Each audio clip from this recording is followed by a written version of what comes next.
Okay, my name is Robert D. Bob Williams. I live in Indianola. I'm retired there.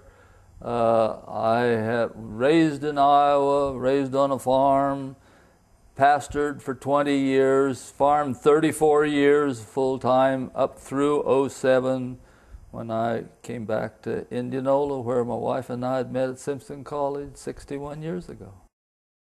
So I appreciate very much his commitment to find options for foreign policy that are not militarized, getting out of Afghanistan as well as now we're coming out now of Iraq, of seeking for an inclusion of the whole world in solutions to problems, economic, cultural, social, in a way that we haven't been doing at all, and not in trickle-down economics or in the aftermath of war as a way to build. We can't build on the ashes of war. We have to build without war. I think Bill uniquely understands and is committed to that kind of approach.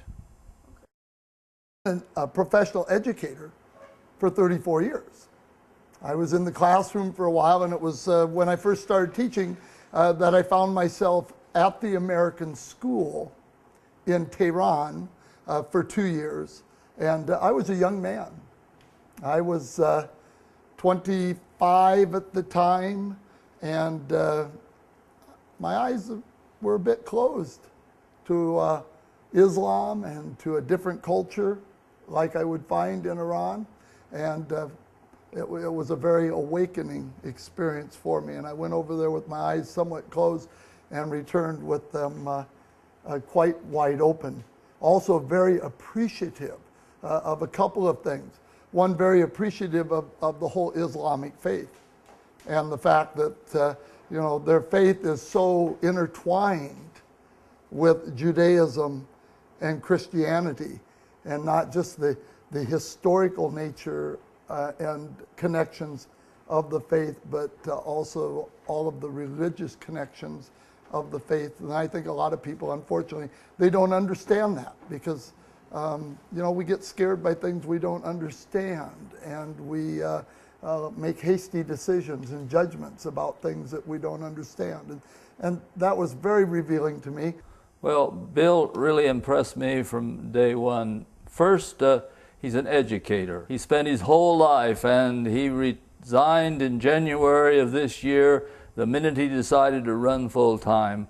It really impresses me that here's a man who's loved learning, has loved children and young people and everyone, and he's offering himself as a leader for the whole of Iowa in our Congress from the 4th District, a man who understands the world, who understands the importance of people, of all people, and who impresses me as the kind of man who's open, who's seeking, who's creative, who's committed, has a great family of support that will support him now and if elected.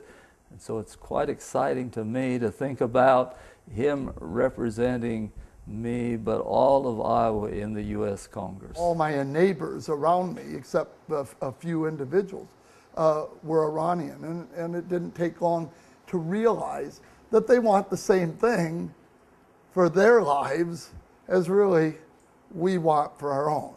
They want the same thing for their families that we hope for our own. So that was a great beginning and a great experience for me educationally. He's the kind of person, it seems to me, to be uniquely positioned to go to Washington, be his own person, and then taking his stands and acting in terms of those commitments, those principles, those understandings, not beholden to the lobbyists or not beholden to the establishments that are so ingrained in Washington.